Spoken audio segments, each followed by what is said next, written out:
Alhamdulillah, Alhamdulillahi nahmaduhu wa nasta'inuhu wa nastaghfiruh wa nu'minu bihi wa natawakkalu alayhi wa na'udzu billahi min syurri anfusina wa min sayyiati a'malina wa may yahdihillahu fala mudilla lahu wa may yudlilhu fala hadiya lahu wa asyhadu an la ilaha illallah wahdahu la syarika lahu wa asyhadu anna Muhammadan abduhu wa rasuluh. Amma ba'd. Fa inna khairal hadisi kitabullah wa khairal hadi Muhammad sallallahu ta'ala alaihi wasallam wa syarrul umuri muhdatsatuha wa kullu muhdatsatin bid'ah wa kullu bid'atin dalalah wa kullu dalalatin finnar. Qala Allah tabarak ta'ala fi kalamihil majid wal furqanil hamid wa qala ya bani la tadkhulu min babi wahidi wadkhulu min abwabi mutafarriqah wa ma ughni ankum min Allahi min syai inil hukma illa lillah alaihi tawakkaltu wa alaihi falyatawakkalul mutawakkilun. Sadaqallahul aliyyul azim. আজ আমি আপনাদের সামনে বদ নজর নিয়ে আলোচনা করব, কারণ বদ নজর সম্পর্কে আল্লাহর নবী সাল্লাল্লাহু আলাইহি ওয়াসাল্লাম বলছেন আর নজরু হাক্কুন, অর্থাৎ বদ নজর আল আইনু হাক্কুন, বদ নজর হচ্ছে সত্য। যদি কাউকে বদ নজর লেগে যায় তাহলে সঙ্গে সঙ্গে তার উপর কি হয়ে যায়, তার প্রভাব বিস্তার করে। তো বদ নজর সম্পর্কে অনেক হাদিস আছে, সহি মুসলিমের মধ্যে এই সম্পর্কে অনেক কয়টা হাদিস আছে। এমন কি আল্লাহ তাবারক তাআলা কোরআনের মধ্যে বদ নজর নিয়ে আলোচনা করছেন। যেমন আল্লাহ তাবারক তাআলা সূরা কলমের লাস্টে বলছেন, কি বলছেন? আল্লাহ তাবারক তাআলা বলছেন ওয়া ইয়াকাদুল্লাযিনা কাফারু লা ইউযলিকুনাকা বিআবসারিহিম লাম্মা সামিউ যিকরা ওয়া ইয়াকুলুনা ইন্নাহু লামাজনুন ওয়া মা হুয়া ইল্লা যিকরুল লিল আলামিন। তো এই আয়াতের মধ্যে আল্লাহ তাআলা বলছেন, হে নবী সাল্লাল্লাহু আলাইহি সাল্লাম, কাফেররা চায় যে আপনাকে বদনজর লাগিয়ে ফেলে দিবে। বদনজর লাগিয়ে কি করবে? আপনাকে ফেলে দিবে।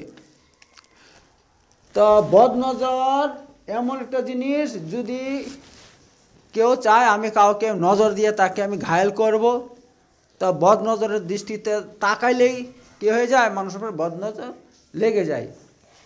এবং বদনজর লাগার আর অনেক কারণ আছে। যেরকমভাবে যদি কেউ আপনার কি করে, আপনার হিংসা করে আর কি, হিংসা করে, অথবা কেউ যদি তাকাব্বুর করে যদি বলে আচ্ছা এত বড় সাহস, আমার উপরে চলে যাবে সে, আমার উপরে চলে যাবে, যদি এমন কথা তাকাব্বুর করে তাহলে তার উপর তো সবার একটা হিংসা হবে কি হবে না? আচ্ছা সে এমন কথা বলছে সে, তা এমন যারা তাকাব্বুর করবে তাদের উপর বদ নজর লেগে যায়। আবার কেউ যদি অবাক হয়ে যায়, কোনো জিনিস দেখে অবাক হয়ে যায়, তাজ্জুব হয়ে যায়, তার কারণেও বদ নজর লেগে যায়।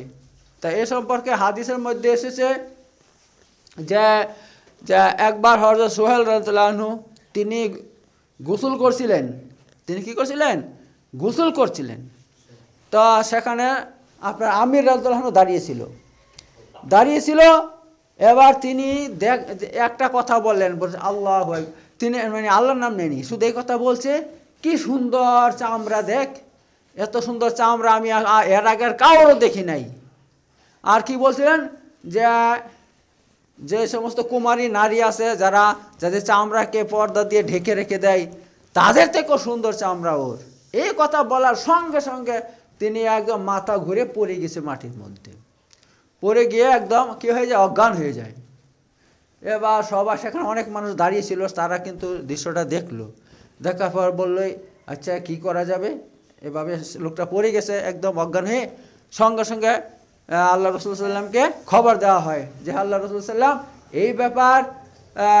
সোহেল রাদিয়াল্লাহু আনহু তিনি গোসল করতে করতে হঠাৎ অজ্ঞান হয়ে পড়ে গেছে, মাটিতে লুটে পড়ে গেছে। তখন আল্লাহ নবী সাল্লাল্লাহু আলাইহি ওয়াসাল্লাম এখানে এলেন, আসার পর তিনি বললেন, কি বললেন, আচ্ছা এর জন্য তোমরা কাউকে দায়ী মনে করো? এর জন্য কেউ দায়ী কি? তখন সবাই একটা কথা বললো, বলছে হ্যাঁ আমরা কিন্তু দায়ী করি একজনকে। সে কে? এই আমির রাদিয়াল্লাহু আনহু। কেন? ও একটা কথা বলছিল, কথাটা বলা শেষ না হইতে হইতে সে মাটিতে লুটিয়ে পড়ে। কে কী বলছিল বলো তো? বলছে, সে বলছিল এত সুন্দর চামড়া আমি এর আগে কোনো কারো দেখি নাই। তা এই কথা বলার সঙ্গে সঙ্গে সে পড়ে যায়। তা আমরা মনে করি এর জন্য আমির রাদিয়াল্লাহু আনহু দায়ী। তখন আল্লাহ সাল্লাম বলছে, ঠিক বলছো তোমরা, দেখো তার নজর লেগেছে, বদ নজর লেগেছে। তোমরা কেন তোমাদের ভাইদেরকে, তোমাদের মধ্যে কেউ কেন তোমাদের ভাইদেরকে এভাবে মারতে চায়? কেন মারতে চায় এমন বদনজর লাগিয়ে? কেন সে বলে না মাশাআল্লাহ কত সুন্দর, হ্যাঁ বারাকাল্লাহ কত সুন্দর? যদি এবার আল্লাহর নামটা নেয়, মাশাআল্লাহ, বারাকাল্লাহ, তাবারাকাল্লাহ ইত্যাদি শব্দ ব্যবহার করে যদি বলে কত সুন্দর, তাহলে নজর লাগবে না। তাহলে কি হবে না? নজর লাগবে না। তো তোমরা কেন নিজেদের ভাইকে ভাই মারতে চাও, ধ্বংস করতে চাও? তাহলে এখান থেকে কী বোঝা যাচ্ছে? এখান থেকে এইটাই বোঝা যাচ্ছে, যদি কারো প্রশংসা করেন আর আল্লাহর নাম না নেওয়া হয়, তাহলে কী হয়ে যাবে? নজর লেগে যাবে। আর দুই নম্বর এটা বোঝা যাচ্ছে যে নজর মাধ্যমে মানুষকে হত্যা করা যায়। এই জন্য তো আল্লাহ নবী সাল্লাল্লাহু আলাইহি ওয়াসাল্লাম বলছেন যে তোমরা কেন তোমার ভাইদেরকে মারতে চাও। আবার অন্য এক হাদিসের মধ্যে আল্লাহ রাসূল সাল্লাল্লাহু আলাইহি ওয়াসাল্লাম স্পষ্ট বলে দিয়েছেন যে নজর কি করে? মানুষকে কবরে পৌঁছায় দেয় আর উটকে হান্ডির মধ্যে পৌঁছিয়ে দেয়। যে উটের মধ্যে যদি নজর লাগে যায়, তাহলে সে দরফর করে মরে যায়, তখন তাকে জবাই করতে হয়, করে কি করতে হয়? তাকে পাকাইতে হয়, এই জন্য সে হান্ডিতে পৌঁছে যায়। তো এই ব্যাপার নজর মানে এত মানে ইয়া মনে করা যাবে না, এত সাদা সিধা মনে করবে না। বদ নজর খুবই খারাপ জিনিস। যেই জিনিসের মধ্যে বদ নজর লাগবে সেটার সঙ্গে সঙ্গে ধ্বংস হয়ে যায়। হয়তো কারো ব্যবসা ভালো চলছে ব্যবসা, কেউ যদি নজর লাগিয়ে দেয়, দেখ কত খরিদ্দার আসছে ওর দোকানের মধ্যে, কথাটা বললো সঙ্গে সঙ্গে নজর লেগে যাবে, তাহলে ব্যবসা বন্ধ হয়ে যাবে, ওই দোকানের খরিদ্দার আসবেই না একেবারে। এরকম অবস্থা। এর জন্য আমরা কি করব? নজর যাতে না লাগে আমরা সেই ব্যবস্থা করব। তো এ ব্যাপার আমি আপনাদের সামনে এই আর বিস্তারিত আলোচনা করব। কোরআন থেকে আমি বলবো। দেখেন কোরআনের মধ্যে আল্লাহ তাবারক তাআলা বদ নজর নিয়ে কি আলোচনা করছেন। কোরআনের মধ্যে হযরত ইয়াকুব আলাইহিস সালামের ঘটনা আল্লাহ তুলে ধরছেন। ইয়াকুব আলাইহিস সালামের 12টা সন্তান ছিল, বুঝতে পারছেন তো? তখন বিশাল দুর্ভিক্ষ। তো ইয়াকুব আলাইহিস সালাম তার 11টা সন্তানকে, সে বিশাল ঘটনা, আছে অনেক বড় ঘটনা, এই ঘটনা বললে 2-3 দিন লেগে যাবে। তা আমি ওই ঘটনার দিকে যাচ্ছি না, আমি কোরআন থেকে এই কথাটা আমি তুলে ধরবো, আল্লাহ যা বলছেন এখানে। তো ইয়াকুব আলাইহিস সালাম কী করছেন? তিনি তিনার 11টা সন্তানকে পাঠিয়ে দিয়েছেন। যে ওই তখনকার রাজা ছিল, সে রাজা কি করতো? সবাইকে আপনার 1 বস্তা করে আপনার আটা দিত বা গম দিত, সবাই মাথায় করে বাড়িতে নিয়ে আসতো আর এটা খেত। তো বসে তোমরা 11টা ভাই যাও, ওই গম বা আটা নিয়ে আসো মাথায় করে, আর তোমরা কি বলছেন? 3 বছর ওয়াকাল ইয়া বুনাইয়া, হে আমার সন্তানেরা, লা তাদখুলু মিন বাবি ওয়াহিদ, তোমরা সবাই একটা দরজা দিয়ে প্রবেশ করিও না, ওয়াদখুলু মিন আবওয়াবি মুতাফারিকা, বরং তোমরা কি করো? সবাই আলাদা আলাদা দরজা দিয়ে প্রবেশ করিও। ঠিক আছে? তা তিনি এই কথা কেন বললেন? এই জন্য বলছেন যে তিনার ছেলে সন্তানগুলো সব খুবই সুদর্শন ছিল, দেখতে খুব সুন্দর ছিল।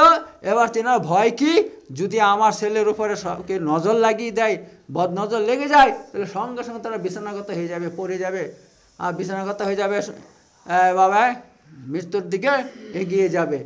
এই জন্য বদ নজর থেকে বাঁচানোর জন্য তিনি উপদেশ দিয়েছেন যে তোমরা সবাই একটা দরজা দিয়ে প্রবেশ করবে না, সবাই একসঙ্গে যাবে না, বরং তোমরা 11টা আসো, 11টা আলাদা আলাদা দরজা দিয়ে প্রবেশ করবা, কেউ যাতে তোমাদেরকে চিনতে না পারে যে তোমরা সবাই কে, মানে ভাই, 11টা ভাই বা দেখতে সবাই সুন্দর।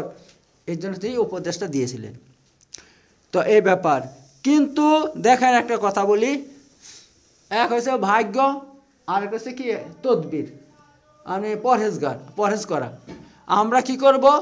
আমরা যতটুকু পারি আমরা বদ নজর যাতে না লাগে তার থেকে আমরা বেঁচে থাকার চেষ্টা করব। এইবার সেইটাই তিনার ছেলেদেরকে বাঁচানোর চেষ্টা করছেন। তোমরা কি করবে না, এক দরজা দিয়ে প্রবেশ করবে না। তাহলে কি হবে, এক দরজা দিয়ে প্রবেশ করলে নজর লাগার সম্ভাবনা আছে। আর আলাদা আলাদা দরজা দিয়ে প্রবেশ করো, তাহলে কি হবে না, তোমাদের বদ নজর লাগবে না। তো তিনি কি করছেন, বদ নজর যাতে না লাগে তার জন্য তিনি তদবির করছেন, ছেলেদেরকে শিক্ষা দিচ্ছেন। এইবার দ্বিতীয় কথা হচ্ছে, যদি আপনার ভাগ্যে লেখা থাকে যে বদ নজর আপনার লাগবেই, তাহলে সেটা কেউ রোধ করতে পারবে না। এই জন্য তিনি কি বলছেন, ওমা উগনি আনকুম মিনাল্লাহি মিন শাই, হে আমার সন্তানেরা, আমি তোমাদেরকে আল্লাহর ফায়সালা থেকে বাঁচাইতে পারবো না। অর্থাৎ আল্লাহ যদি তোমাদের ভাগ্যে বদ নজর লাগা লিখে দেয়, তাহলে সেটা লাগবে, সেটার থেকে আমি তোমাদেরকে বাঁচাইতে পারবো না। এবার আমি যেটা করলাম যাতে না লাগে তার ব্যবস্থা আমি তোমাদেরকে বলে দিছি। ইনিল হুকম ইল্লা লিল্লাহ, আর সমস্ত হুকুম আহকাম আল্লাহর জন্য। আলাইহি তাওয়াক্কালতু, আর সে আল্লাহর উপর আমি ভরসা রাখছি। ওয়া আলাইহি ফালিতাওয়াক্কাল মুতাওয়াক্কিলুন, আর আল্লাহর উপরে সমস্ত ভরসাকারীরা কি করে, ভরসা রাখে। এই ব্যাপার। তো আপনাদেরকে আমি এখানে এ ঘটনা বললাম কোরআন থেকে, সূরা ইউসুফ, আপনার সূরা ইউসুফের কত, এটা 51 নম্বর আয়াত, ঠিক আছে। তো এই আয়াতের মধ্যে আল্লাহ তাআলা বদ নজর সম্পর্কে আলোচনা করছেন। তেমনইভাবে সূরা কলমের মধ্যে আল্লাহ তাআলা বলে দিয়েছেন, হে নবী সাল্লাল্লাহু আলাইহি ওয়াসাল্লাম, কাফেররা আপনাকে কেমনভাবে দেখে যে আপনাকে বদ নজর লাগিয়ে ফেলে দিতে চায়। তো এখন তো স্পষ্ট বোঝা যাচ্ছে আল্লাহ তাআলা কোরআনের মধ্যে বদ নজরের সপক্ষে কথা বলছেন, যে হ্যাঁ বদ নজর সম্ভব। তেমনইভাবে হাদিসের মধ্যে আপনার এরকম অসংখ্য হাদিস আছে যে বদ নজর সেখানে লেগে যায়, বদ নজর লেগে যায়। এই নিয়ে আলোচনা করেছি আমি। আর একটা হাদিস বলি আমি, হযরত সালমান রাদিয়াল্লাহু আনহু, উম্মে সালমা, আল্লাহ রাসূল সাল্লাল্লাহু আলাইহি ওয়াসাল্লাম তিনার বাড়িতে যান। আল্লাহ নবী সাল্লাল্লাহু আলাইহি ওয়াসাল্লাম তিনার বাড়িতে যখন যান, গিয়ে দেখতে পান একটা ছোট বাচ্চা ছেলে, দেখতে হালকা পাতলা হয়ে গেছে, একেবারে রোগাটে হয়ে গেছে, আর শরীরে কোনো ইয়া নাই, শক্তি নাই, দুর্বল, খুবই দুর্বল। আর চেহারাটা হয়ে গেছে হলুদ টাইপের, আর চোখের নিচে কালো দাগ পড়ে আছে। দেখে বললেন, হে হে সালমা, কি ব্যাপার, এইভাবে বাচ্চাটা এমন হয়ে গেছে কেন? তো সালমান কি বলছেন, যে তার বদ নজর লাগে, বারবার বদ নজর লেগে যায়। তখন আল্লাহ রাসূল সাল্লাল্লাহু আলাইহি ওয়াসাল্লাম কি বলছেন, তাকে ঝাড়ফুঁক করো, তাকে ঝাড়ফুঁক করো। তো এবার ঝাড়ফুঁক কী দিয়ে করতে হয় বুঝতে পারছেন? ঝাড়ফুঁক করতে হলে আমাদেরকে একমাত্র আল্লাহ এবং রাসূল সাল্লাম যে ঝাড়ফুঁকের কথা বলে দিয়েছেন, আমাদেরকে সেই দিয়ে ঝাড়ফুঁক করতে হবে। তার বাহিরে মন করে ঝাড়ফুঁক করা যাবে না, ঠিক আছে? মন করে অনেক মন্ত্র আছে, অনেক মন্ত্র পড়ে মানুষ, যেগুলো কোরআন নয়, হাদিস নয়, আরবিও নয়, ঠিক আছে? আমি অনেক দেখেছি যে অনেক আগেকার মুরব্বীরা তারা কী করতো, এই সমস্ত খিজে আজে বাজে কি না কি বলতো, এসব বলে ঝাড়ফুঁক করতো। এগুলো কখনো জায়েজ না ভাই, এসব ঝাড়ফুঁক কখনো জায়েজ না। আমাদের একমাত্র আল্লাহ এবং রসুল যে সমস্ত ঝাড়ফুঁক শিখিয়ে দিয়েছে, সেইগুলো দিয়ে আমাদের ঝাড়ফুঁক করতে হবে। তো এই ব্যাপারে বলি, আমি এ সম্পর্কে সামনে আলোচনা করব। তো ওই হাদিসটা আমি ছেড়ে দিয়েছিলাম, সেটা আমি বলি এবার। তো আমির রাদিয়াল্লাহু আনহু যখন এভাবে পড়ে গিয়েছিলেন, আল্লাহ নবী সাল্লাল্লাহু আলাইহি ওয়াসাল্লাম যখন বললেন তার জন্য তোমরা সুহাইল রাদিয়াল্লাহু আনহু, তোমরা কাকে দোষী মানো, তার জন্য সবাই কি বললো, যে ওখানে যারা যারা ছিল সবাই বলছে আমির রাদিয়াল্লাহু তার জন্য দায়ী, কারণ সে এই কথাটা বলার পর কী হয়ে গেছিল, এইভাবে সে পড়ে গিয়েছিল। এবার লাস্টে আল্লাহ রাসূল সাল্লাল্লাহু কী করছেন, তার চিকিৎসা বলে দিচ্ছেন কী করে, দেখেন। ও কিন্তু সেখানে বেহুশ হয়ে পড়ে আছে, এখনও পড়ে আছে, বেহুশ হয়ে পড়ে আছে, উঠছে না, কিচ্ছু না। তখন আল্লাহ রাসূল সাল্লাল্লাহু আলাইহি ওয়াসাল্লাম বলছে, হে আমির, এদিকে আসো, তুমি কি করো, অজু করো আর গোসল করো, ওই পানিটা কি করো দিয়ে ওকে গোসল করাতে হবে। তো তিনি একটা বড় পাত্রের মধ্যে অজু করলেন, সেখানে গোসলও করলেন। এবার ওই পানিটা কি করলেন, আল্লাহ রাসূল সাল্লাল্লাহু আলাইহি ওয়াসাল্লাম বলছেন, তোমরা কি করো, এই পানি দিয়ে তার এই মাথার আছে না, মাথার পিছন দিক দিয়ে পানি ঢালো, পানিটা সব পিছনের যেন পড়ে, সামনে যাতে না পড়ে। এবার যখন ওই সাহাবারা ওই পানি দিয়ে তাকে গোসল করাতে লাগলো, সঙ্গে সঙ্গে তিনি মানে বেহুশ হয়ে পড়েছিল, উঠে দাঁড়িয়ে গেছে, দাঁড়িয়ে এমন করে হাঁটতে লাগলো, মনে হচ্ছে তার কিছু হয়ই নাই, তার কোনো রোগ বালা কিছু হয় নাই, সঙ্গে সঙ্গে ভালো হয়ে গেছে, ঠিক আছে? তাহলে আমরা কি বুঝতে পারলাম এই হাদিস থেকে? কি বুঝতে, তার চিকিৎসা আমরা বুঝে গেলাম, তার চিকিৎসা আমরা পেয়ে গিয়েছি। সেটা কি? যদি আমরা বুঝতে পারি কাউকে অমুক ব্যক্তির বদনজর লাগিয়েছে, তাহলে আমরা কি করব? ওই যে বদনজর যে লাগিয়েছে তাকে গোসল করাবো, এবং তাকে বলবো তুমি অজু করাবো, আর তাকে বলবো তুমি গোসলও করো। এবার একটা বড় পাত্রের মধ্যে দাঁড়িয়ে এসে গোসল দুটি করবে, আর সেই পানি দিয়ে আমরা কি করব? যাকে বদনজর লেগেছে তাকে গোসল করিয়ে দিব। তাহলে সঙ্গে সঙ্গে কি হয়ে যাবে? তার বদনজর ইনশাল্লাহ আল্লাহর হুকুমে কেটে যাবে। এই হচ্ছে আপনার আল্লাহ রসুল সাল্লামের চিকিৎসা বদনজরের। এইবার কথা হলো,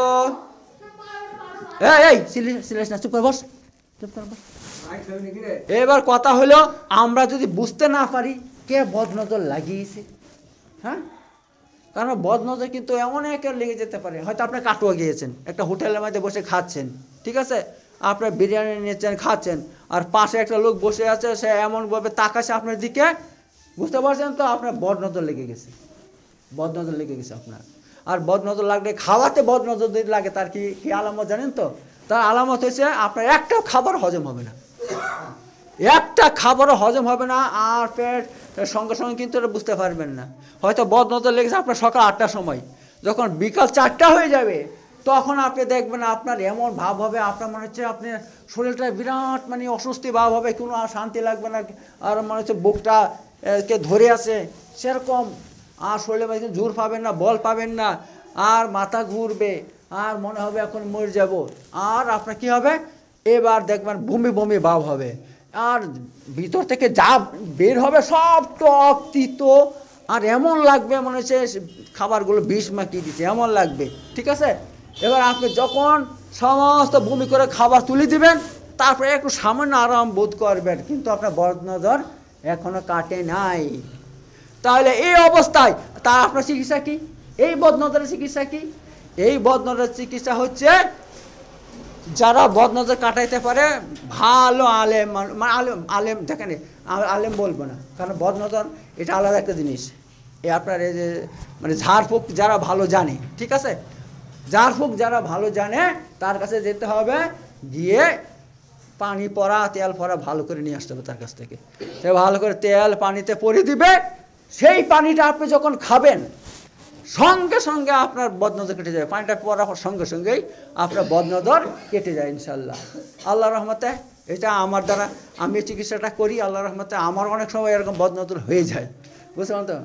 মানে ট্রেনে বাসে যাই বা শহরে যাই, এখানে সেখানে যাই, এটা এটা খাই, মানুষের সামনে খাই, বদনজর লেগে যায় ভাই, এমন বদনজর লাগে না যে যেরকম বলছি আমার এরকম হয়ে যায়। আবার অনেকের এরকম হয় কি হয় না? যদি এরকম হয় তাহলে জেনে নেবেন যে আপনাকে বদনজর লেগেছে, আপনি কারোর সামনে খেয়েছেন, কেউ আপনাকে নজর দিয়েছে, বদনজর দিয়েছে, এই জন্য আপনার অবস্থা হয়ে গেছে। তো এর 1 নম্বর চিকিৎসা হয়েছে কি? কোরআনি চিকিৎসা। কোরআন থেকে আপনাকে পানি পরে দিতে হবে, সে পানি পরে দিলে সেই পানিটা খেলে সঙ্গে সঙ্গে বদনজর কেটে যায়। আবার কি করবেন? একটু পানি আপনি বালতিতে দিয়ে গোসল করে নেবেন, গোসল করে নেবেন, পানি খাবেন, তাহলে ইনশাআল্লাহ আপনার বদনজর সমস্ত কেটে যাবে একেবারে, ঠিক আছে। তো এই হচ্ছে ব্যাপার। এবার কথা হলো, বদনজর কিছু লক্ষণ আছে, সেগুলো আমি বলবো, সে লক্ষণগুলো বলবো। আরেকটা কথা বলি, এবার যদি মনে করি যে আমার দ্বারা কারো বদনজর লাগে, আমার দ্বারা যদি বদনজর লাগে, তাহলে আমি কি করব? হ্যাঁ, আল্লাহর কাছে দোয়া করব, আল্লাহর কাছে দোয়া করব যে আল্লাহ আমার দ্বারা যেন কারো বদনজর না লাগে, 1 নম্বর। 2 নম্বর হচ্ছে কি, আমি যদি কারোর বদনজর দেই, হ্যাঁ, হয়তো বদনজর কখন দেওয়া হয়? আরে কি সুন্দর গাড়ি রে ওর, অথবা আরে কি সুন্দর গাড়ি চালাচ্ছে দেখো, এই যে কথাগুলো আছে, এইগুলো এভাবে না বলে কি বলবো? মাশাআল্লাহ কি সুন্দর গাড়ি, হ্যাঁ, বারাকাল্লাহ কি সুন্দর গাড়ি, এভাবে মাশাআল্লাহ বারাকাল্লাহ যদি বলি, তাহলে কখনো বদনজর লাগবে না, ঠিক আছে। এই শব্দগুলো আল্লাহ আগে মাশাআল্লাহ কি সুন্দর ব্যবসা তার, মাশাআল্লাহ কীভাবে কত সুন্দরভাবে চলছে দেখো সে, বারাকাল্লাহ কত সুন্দর খাচ্ছে পড়ছে ফ্যামিলিটা, এইভাবে আমরা যদি এই শব্দগুলো প্রয়োগ করি, তাহলে মাশাআল্লাহ বারাকাল্লাহ আগে বলবো, ঠিক আছে। যদি এইগুলো বলি তাহলে কখনো আমার দ্বারা বদনজর লাগবে না। আপনি যদি বলেন কখনো আপনার দ্বারা কারো ক্ষতি হবে না, কারো বদনজর লাগবে না। ঠিক আছে? তো এইভাবে বদনজর থেকে বাঁচার এইগুলো একটা খুব সুন্দর জিনিস। কিন্তু আমাদের মধ্যে কয়জন এই সমস্ত পদ্ধতি জানে? জানে? জানে না, অধিকাংশ মানুষ জানে না। যার ফলে মানুষ এসব বলে না, যাই রেখে একেবারে বলে দেয়, ওরে আল্লাহ কি না, ওরে কি সুন্দর গাড়ি রে ওর, আরে কি সুন্দর ধান হয়েছে ওর, আরে কি সুন্দর ফসল হয়েছে ওর, হ্যাঁ কি সুন্দর ব্যবসা চলছে, এমন করে যাতা বলে দিচ্ছে, আল্লাহ নাম নিচ্ছে না, বারাকাল্লাহ বলছে না, মাশাল্লাহ বলছে না, সঙ্গে সঙ্গে বদনজর লেগে যাচ্ছে। ঠিক আছে? তো এই ব্যাপার, তো আমরা কি করব, যাতে মানুষের বদনজর না লাগে তার জন্য আমরা এভাবে নিজেদেরও দায়িত্ব আছে আমাদের। আমরা এই সমস্ত কথা এভাবে বলবো না, যেভাবে বললে বদনজর লাগে। আমরা আল্লাহর নামটা নিয়ে এই সমস্ত কথা বলবো, তাহলে আলহামদুলিল্লাহ আমাদের দ্বারা কারো বদনজর লাগবে না, মানুষ সবাই এভাবে সবার জিনিস সঠিকভাবে থাকবে। এবার আমি বদনজরের কিছু আলামত আছে সেইগুলো আমি বলবো। বদনজর দেখেন এমন একটা জিনিস যেটা হঠাৎ করে পরিবর্তন দেখা দেয়। হঠাৎ করে একটা মানুষ খুব সুন্দর ছিল, ভালো ছিল, হঠাৎ করে সে কী হয়ে গেল, তার মানে সে বেহুশ হয়ে গেছে, বেহুশ হয়ে গেছে। হঠাৎ করে তার শরীরের মধ্যে যন্ত্রণা তৈরি হয়ে যাচ্ছে, হঠাৎ কিছু একটা হয়ে গেছে। এভাবে বদনজর লাগার সঙ্গে সঙ্গে এটা শরীরের মধ্যে আঘাত করে, সঙ্গে সঙ্গে তার অ্যাকশান শুরু হয়ে যায়। বদনজর এদিকে লাগলো, ওইদিকে অ্যাকশান শুরু হয়ে গেল। তো আমি বদনজরের কিছু আলামত, মোটামুটি 15টা আলামত বলবো। এই 1 নম্বর হচ্ছে কি, হঠাৎ পরিবর্তন। মানে সুস্থ ছিল, হঠাৎ করে সে অসুস্থ হয়ে পড়ে গেছে, হঠাৎ অসুস্থ হয়ে গেছে, এরকম। আর আপনার 2 নম্বর হচ্ছে আপনার চেহারা হলুদ হয়ে যাওয়া। যেরকম হাদিসের মধ্যে এসেছে, আল্লাহ সাল্লাম বলছেন যে বাচ্চাটা কী ব্যাপার, চেহারা হলুদ হয়ে গেছে এবং চেহারা আপনার চোখের নিচে কালো দাগ পড়ে গেছে। তো এটা কি, এটা একটা আলামত। চেহারা মানে শরীর বা চেহারা হলুদ হয়ে গেলে এটা বদনজরের আলামত। অথবা চোখের নিচে যদি কালিমা দাগ পড়ে, সেটা কি হয়, সেটা একটা বদনজরের আলামত। 3 নম্বর হচ্ছে বুকে অস্বস্তি ভাব। বুকটা মনে হচ্ছে এরকম হচ্ছে, মানে কোনো শান্তি পাচ্ছে না, বুকটা চেপে ধরে আছে এরকম মনে হবে। ঠিক আছে? তো এটা বদনজরের আলামত। আর 4 নম্বর আলামত হচ্ছে চেহারার মধ্যে আপনার লাল লাল দানা বের হবে। ঠিক আছে? লাল লাল দানা বের হয়, দেখবেন ছোটো ছোটো। বাচ্চা ছেলেদের বেশি হয়, বাচ্চা ছেলেদের বেশি হয়, মানে বাচ্চা ছেলেদের বদনজরটা বেশি লাগে। ঠিক আছে? বড়দের তুলনায় বাচ্চা ছেলেদের বদনজর বেশি কেন লাগে? এই জন্য লাগে, তা দেখতে ফুটফুটে হয়, বাচ্চা ছেলে দেখতে ফুটফুটে হয়, আর সবারই নজর দৃষ্টি তার দিকে যায়, সবাই মনে হয় তাকে দেখে ভালো লাগছে, আদর করতে মন চাবে। ঠিক আছে? এই জন্য বাচ্চা ছেলেদের উপর বেশি বদনজর লাগে। তো বদনজরের এই 4 নম্বর আলামত কি, লাল লাল দানা বের হবে। আর 5 নম্বর আলামত হচ্ছে, যদি কারো বদনজর লাগে, তার সামনে যদি আপনি তেলাওয়াত করেন, কোরআন তেলাওয়াত করেন, ঝাড়ফুঁক করেন, তাকে ভালো লাগবে না, তার অস্বস্তি আরও বেড়ে যাবে, তার অস্বস্তি হবে আরও বেড়ে যাবে, তার আরও মানে খারাপ লাগবে, আরও ইয়া লাগবে, হ্যাঁ ফেরেশানি লাগবে তাকে। কিন্তু আপনি যত পড়বেন লাস্টে আস্তে আস্তে তাকে ভালো লাগবে। কিন্তু প্রথমে যখন পড়তে লাগবেন তাকে খারাপ লাগবে, সে এটা সহ্য করতে পারবে না। হ্যাঁ, সে বলবে পড়েন না, আমাকে ভালো লাগছে না, আপনি পড়ছেন আমাকে খারাপ লাগছে, সে বলবে কিন্তু। ঠিক আছে? আর যদি আপনি পড়তে লাগেন, ওর কথা না শুনে পড়তে লাগেন, মোটামুটি 30 মিনিট 40 মিনিট পড়ার পর দেখবেন তাকে আরও ভালো লাগবে। তখন তাকে এমন মনে হবে সে তার রোগটা একদম ভালো হয়ে যাচ্ছে, একেবারে মুহূর্তের মধ্যে তার রোগটা একদম ভালো হয়ে যাবে ইনশাল্লাহ। এই হচ্ছে আলামত 5 নম্বর। ঠিক আছে? 5 নম্বর কি আলামত, তেলাওয়াত শুনতে তাকে ভালো লাগবে না। 6 নম্বর আলামত হচ্ছে তার গরম বেশি লাগবে, এটা 6 নম্বর, খুব গরম লাগবে তাকে, 6 নম্বর। 7 নম্বর খুব ঘাম হবে শরীরের মধ্যে, হ্যাঁ খুব ঘাম হবে, ও কারণে ঘেমে একেবারে সব ভিজে যাচ্ছে একেবারে, এরকম হবে।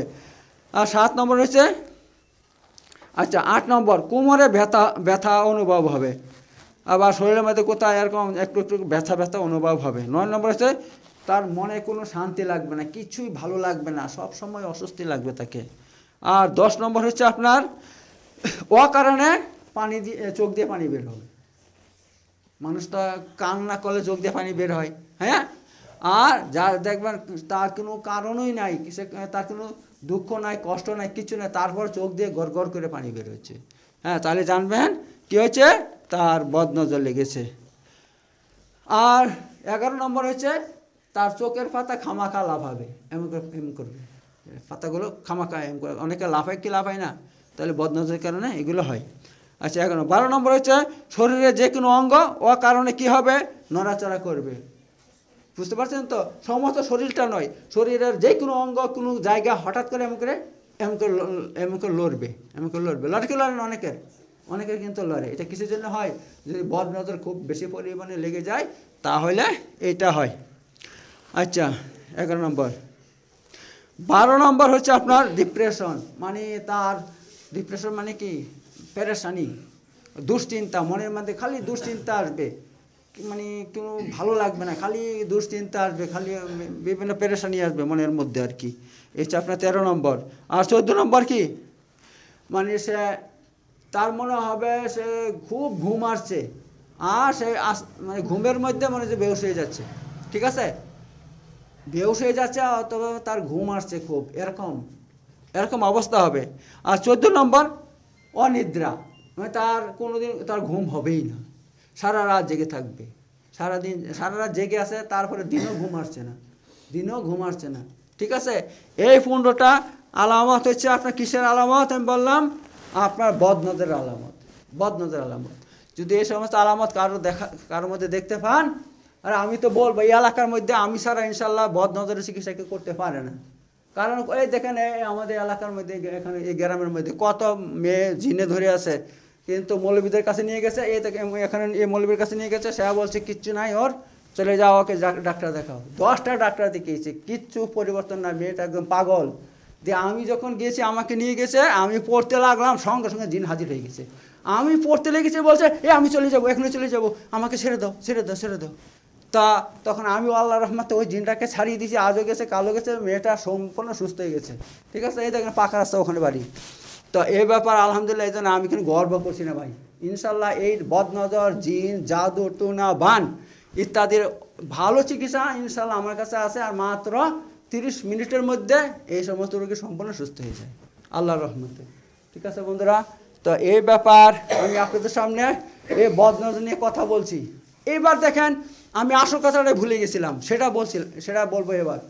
আমি বদনজর নিয়ে কেন আলোচনা করছি জানেন তো, এই বদনজরের চক্করে পড়ে মানুষ সেরেকে লিপ্ত হয়, বদনজরের চক্করে পড়ে সেরেকে লিপ্ত হয়। আর সেরেকে লিপ্ত হলে কি হয়, মানুষের আখেরা ধ্বংস হয়ে যায়, সে জীবনের জান্নাতে গন্ধ পাবে না। যেমন আপনার কাফেররা সারা জীবন জাহান্নামের আগুনে জ্বলবে, যারা সেরেক করবে তারা কি করবে, তারা এরকম জাহান্নামের আগুনে জ্বলবে। তো এই তো বদনজর, তো এক নম্বর বদনজর লেগে আছে তার। এখন এই বদনজর কী করে দূর করতে হয় এই সমস্ত জানা নাই, যার ফলে তারা সেরেকি পদ্ধতি গ্রহণ করে। যেরকমভাবে যদি কারো আপনার বদনজর লাগে, বলে যা উমুকের তাবিজ নিয়ে আয়, উমুক মৌলবীর কাছে তাবিজ নেয় ভাই, তাবিজ দিলে কখনো আপনার বদনজর কাটে না ভাই, কখনো কাটে না। আর আল্লাহ নবী সাল্লাল্লাহু আলাইহি ওয়াসাল্লাম কি বলছে, মান মুআল্লাকা তামিমান ফাকাদ আশরাকা, যে ব্যক্তি তাবিজ লটকাবে গলাতে সে শিরক করলো ভাই। তো আমরা কখনো বদনজর যদি আমাদের লেগে যায়, কখনো আমরা তাবিজ লটকাবো না, 1 নম্বর। আবার কেউ বলে এই অমুকের কাছে একটা কালো দাগা পরে নিয়ে আই, কালো দাগা পরে গলাতে দে, বদনজর কেটে যাবে না ভাই, কখনো না। এইগুলো হচ্ছে বেদাতি এবং শিরকি পন্থা, বুঝতে পারেন তো। কারণ আমরা তাই গ্রহণ করব যেটা আল্লাহ নবী সাল্লাল্লাহু আলাইহি ওয়াসাল্লাম বলছে, আমরা সেই পন্থা অবলম্বন করব।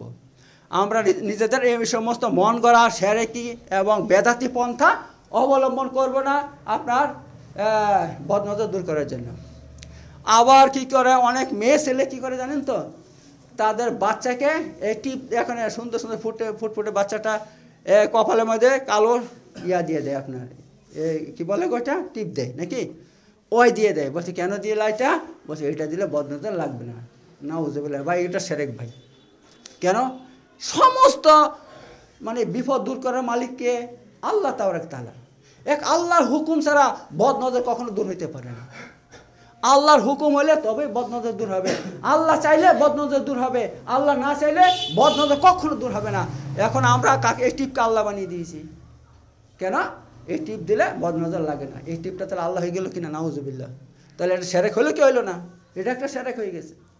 আবার আমি অনেক জায়গাতে দেখেছি জমির ফসল লাগিয়েছে, কেউ বেগুন লাগিয়েছে ভাই, তো বেগুন গাছের মধ্যে কি করছে, একটা হাঁড়ি এভাবে একটা খুঁটি পুঁতে হাঁড়ি লাগিয়ে দিয়েছে। হাঁড়িটা মুখের মধ্যে সাদা চুন এবং কালি দিয়ে এমন একটা মানে মানুষের একটা আকৃতি বানিয়েছে। আর সেটা দিয়েছে। বললাম ভাই এটা কেন দিয়েছ? বলছে ভাই দেখেন এটা দিলে বেগুন গাছের মধ্যে অনেকে বেগুনের মধ্যে দৃষ্টি দেয়, তো বদনজর লাগবে না। আমি বলছি নাউজুবিল্লাহ ভাই এ পদ্ধতি ঠিক নয় ভাই, এটা তুমি নিজের মন করা তৈরি করছো, আল্লাহ বলে নাই, রসুলও বলে নাই।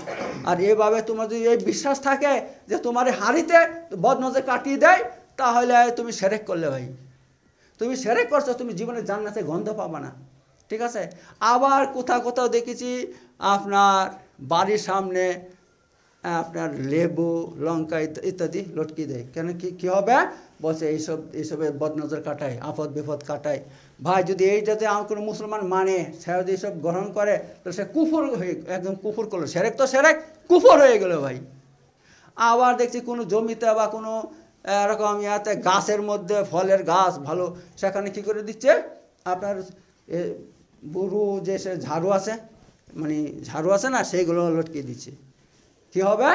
বলছে এ বদনজর কাটাই। আরে আস্তাগফিরুল্লাহ। তো ভাই এই সমস্ত পদ্ধতি শিরকি পদ্ধতি। কেউ যদি বিশ্বাস করে যে এক আল্লাহ ছাড়া অন্য কেউ বদনজর কাটাইতে পারে এই সমস্ত এইভাবে, তাহলে সে শিরক করলো ভাই। তাহলে তার কি হলো? বদনজর তো লাগলোই, বদনজর তো কাটবে না কখনোই। এইসব পদ্ধতিতে বদনজর কখনো কাটবে না, উল্টো কি করলো? সে শিরকে লিপ্ত হইলো। আর এই অবস্থায় যদি মরে তাহলে জাহান্নামে যাবে। কে যাবে? ধরুন আপনার বাচ্চাটা, ওকে আপনি টিপ লাগিয়েছেন, সে তো বাচ্চা ছেলে, সে তো কিছু জানেন এসব, ওর কোনো দোষ নাই, দোষ হচ্ছে আপনি লাগিয়েছেন, আপনি জাহান্নামে যাবেন, আপনি শিরক করছেন। ঠিক আছে। তো আপনাকে জাহান্নামে যেতে হবে। তো এত ভাই আমি এই বদনজর এবং তার চিকিৎসা নিয়ে আলোচনা করলাম বিস্তারিত। এই জন্য করলাম যাতে মানুষ এই শিরক, বদনজর তো বদনজর, তার সঙ্গে শিরক যাতে না করে, মানুষ যাতে তার দুনিয়া আখিরাত ধ্বংস না করে। ঠিক আছে। এই জন্য আল্লাহ তাআলা আমাদের সবাইকে এই সমস্ত বদনজর থেকে বাঁচাক, এবং এই বদনজর সম্পর্কে যত শিরক আছে ওই শিরক থেকে আল্লাহ আমাদেরকে বাঁচিয়ে খাঁটি ঈমানের সঙ্গে আমাদেরকে তুলে আখিরাতে নিয়ে যাক, যাতে আমরা সবাই জান্নাতে প্রবেশ করতে পারি। বারাকাল্লাহু লানা ফিল কুরআনিল আযীম ওয়া নাফা'না বিকুম বিযিক্রিল হাকীম ইন্নাহু তাআলা জাওয়াদুন কারীমুন মালিকুন বাররুর রাউফুর রাহিম।